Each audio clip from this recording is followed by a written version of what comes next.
Hi friends, ഇന്ന് നമുക്കൊരു പാട്ട് പാടാം. ഏതെന്ന് പറയാം.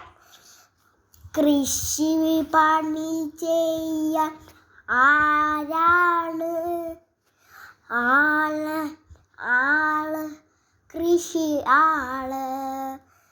കൃഷി ചെയ്യാൻ പുല്ലുണ്ടല്ലോ.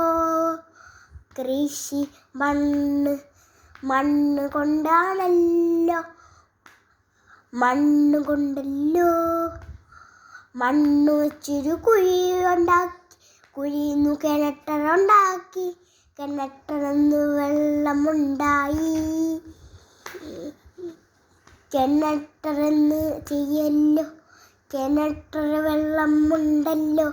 കിണറ്ററ നോക്കിയപ്പോൾ കിണറ്ററാണ് അത്. കിണറ്റർ വെള്ളം ഉണ്ടല്ലോ. കിണറ്ററാണ് വെള്ളം. Thank you.